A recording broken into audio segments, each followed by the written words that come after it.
Hope you all are doing well. Stay home, stay safe, protect yourself and your family too. And thanks for watching my videos and thanks for subscribing. If you are not subscribed yet, please subscribe to my channel and encourage me. And if you like the video, please click on the like button and share it with your friends. If you want to give any suggestions or if you need any clarification related to the topic, let me know in the comment box. I will give you reply definitely. And don't skip the video in the middle of the session, as it is an educational video. It is very important to listen to the class right from the beginning to the ending in order to have a clear idea on the topic what we are discussing. So let us move into today's topic, that is sources of water, which is included in importance of water, that is class 6. Not only for academics, it is also a very important topic for Olympiad or other competitive exams as well. So let us study the topic sources of water. There are three sources of water that we are going to see today: rainwater, surface water and groundwater. You know rainwater, and you know previously have an idea of water cycle. Whatever the water vapor present in the atmosphere will condense to form clouds. Along with the dust particle, it will condense and it form clouds and it will fall as a rain. And this rainwater is the purest form of water. Okay? Why it is the purest form of water? If you know the answer, keep me the answer in the comment box. Why rainwater is the purest form of water? If you know the answer, keep the answer in the comment box. This is about rainwater. What is rainwater? Water vapor condensed to form clouds.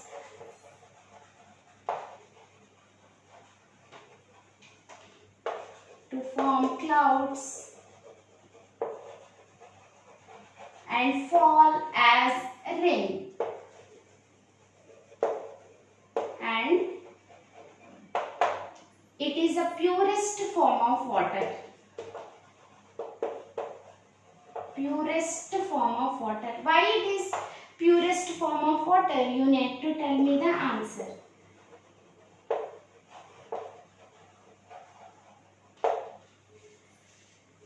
Then coming to surface water.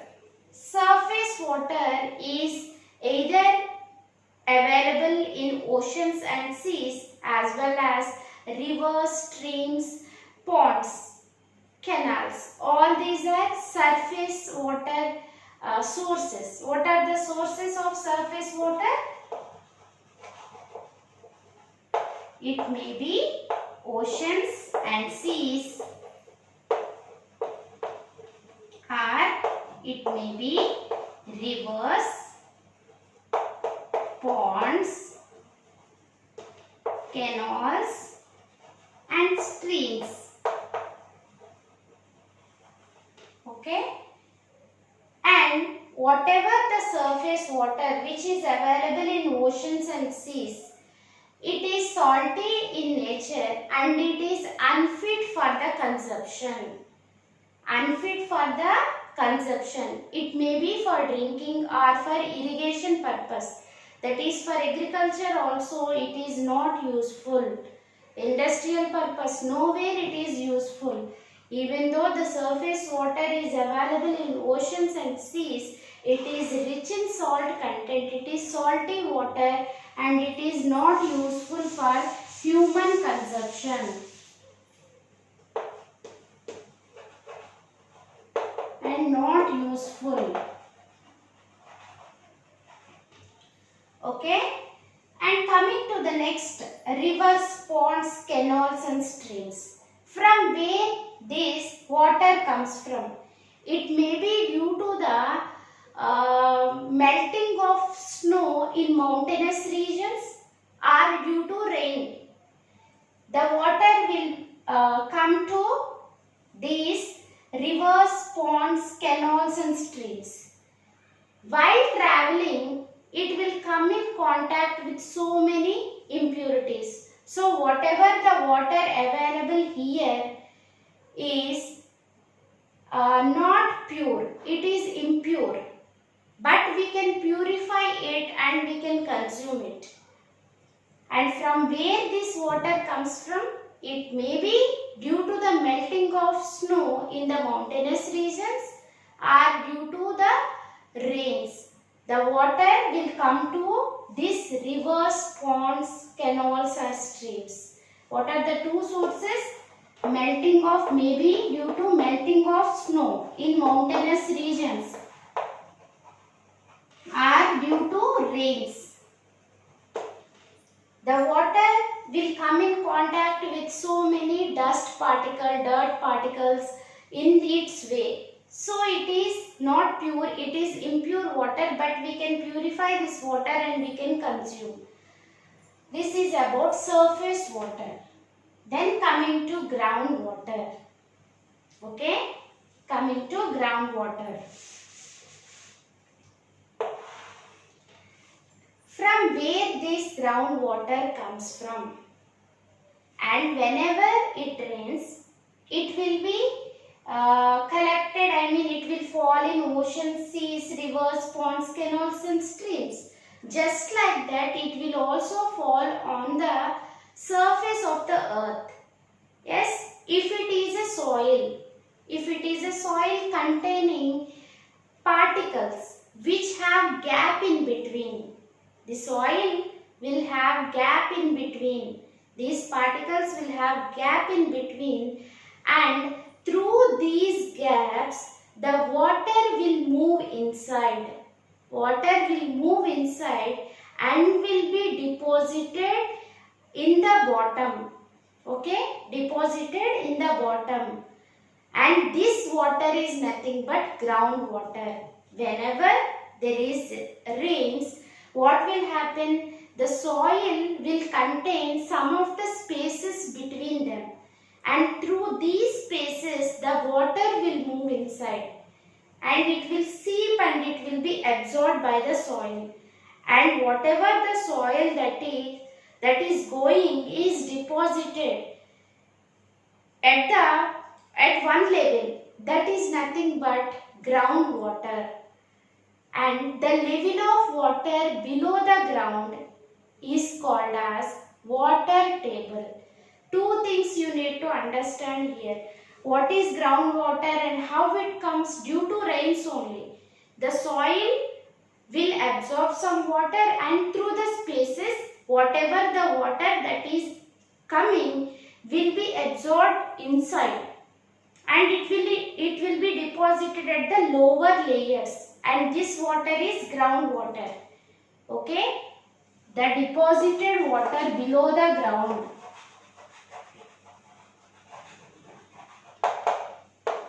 Is nothing but below the ground is nothing but groundwater.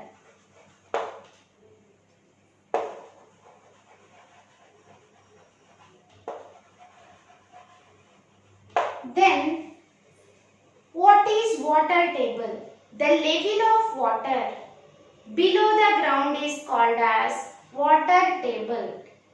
Okay? If we dig the soil, at one point we will get water.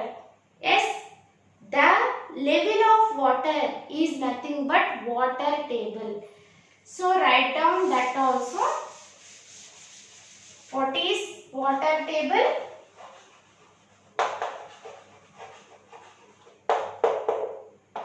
The level of water below the ground.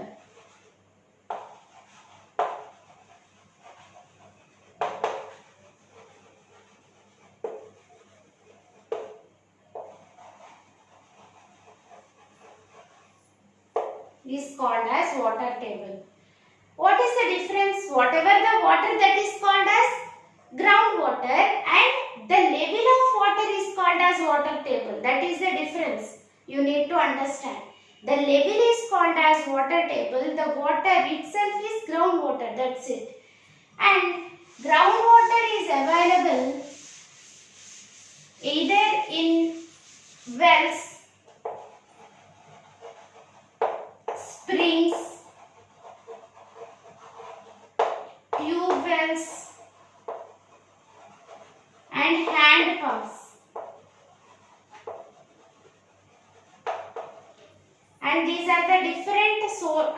different forms in which we can get the groundwater. Wells. What is well means? The water which is obtained by digging a portion of soil.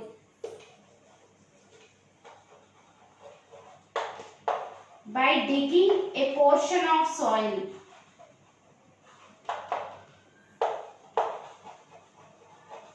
Portion of soil up to its impervious layer. I will tell you what is impervious layer. Up to its impervious layer.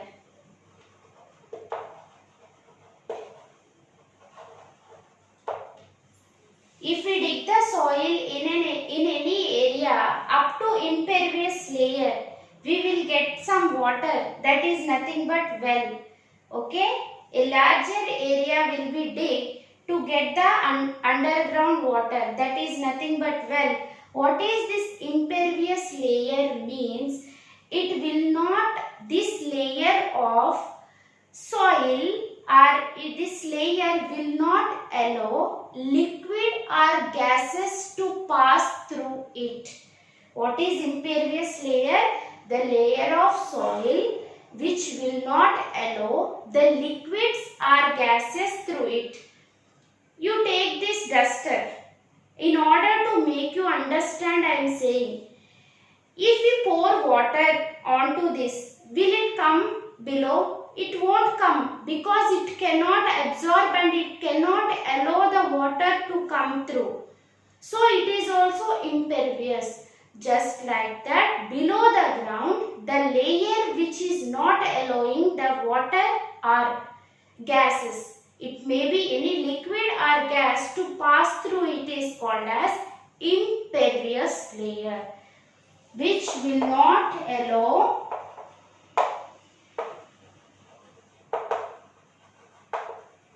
liquids or gases to pass through.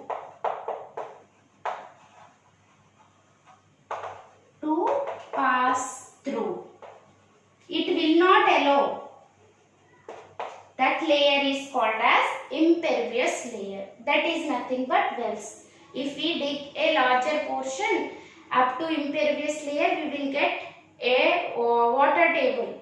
That water is nothing but wells. We dig wells. Some nowadays wells are not there, but previously they used to dig wells only. Even in irrigation for agriculture also they used to dig wells. Then coming to springs. What are springs means? From small space, if water will come out with a force, that is nothing but spring. Okay? If we dig a small area, okay? If water will come out with a force, that is nothing but spring.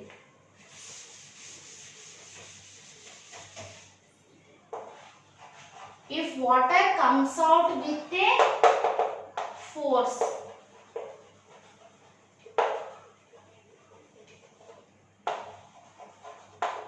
that is nothing but spring. Okay, you know wells, springs. And water can also be obtained, underground water can also be obtained with the help of tube wells. This much tubes will be there. In movies you may watch that agricultural area will contain large tubes. From that water will come if we switch on the motor. That are tube wells for irrigation purpose. And hand pumps. Hand pumps, you may or you may not know. You can observe in the pics. Hand pumps will also be there for getting this underground water. These are the 4 things by which we can get water. And the level of water groundwater or water table will vary from place to place. And it also depend on the region. Okay, it will also depend on the region because all this groundwater will dependent on rains. Rains may not be uniform throughout the year in every place. They will vary from place to place. So the level of water will also vary from place to place. Okay? In some areas, whenever rain comes, if that area is not having any vegetation, that means not having any vegetation means there were no crops or some plants won't be there. Then what will happen? Whatever the water that is coming and falling on the ground will take away the upper layer of the soil also. Because it is raining and nothing is obstructing. Okay, if plants are there means they will stop the flow of water. They will inhibit, yes or no. But if there were no plants, then what will happen? Whatever the rain that is coming, that water will take away the upper layer of the soil along with it. That process is nothing but soil erosion. This is one more point that is included. What is soil erosion? Whenever rains, then if proper vegetation is not there, in that area plants were not there, whatever the water that is coming, it will move away easily and it will remove the topmost fertile layer which is favoring the growth of plants. Okay, that layer will be removed. That is nothing but soil erosion. And one more point is, if we make everywhere concrete, with cement we are making, we are not allowing the water which is coming in the form of rain to go into the soil to deposit as groundwater. Due to that, what will happen? The scarcity of water will be there. Whatever the water that has to be absorbed by the soil, because we are using groundwater, it has to be replenished. Whenever rains, it has to come and has to be collected. But it is not happening because everywhere apartments and everywhere concrete, cement. So it will not allow the water to go inside. Okay, that is one more problem, and we have to be concerned about these problems and we have to rectify these issues so that whatever the water available will be sufficient for our consumption as well as it will be useful for our future generation. Otherwise, definitely scarcity of water will occur. Almost so many places are still not having enough water facilities. Some people have facilities but they are utilizing indiscriminately. Some people are already facing the problem of scarcity of water. We have to understand that issue and use the water in a legible manner. It should be proper. Whatever you want, that should be in limits also. Okay? That's all for today and sources of water. In the next class, we will see the next topic, that is droughts and floods. Okay? I think you have understood. If you haven't understood, you can repeat the video so that you will get a clear idea. Anyways, this is the easiest topic in your class. Okay? If you like the video, please click on the like button and share it with your friends. And if you haven't subscribed, please subscribe to my channel and encourage me. And hope you have enjoyed. That's all for today. Bye bye.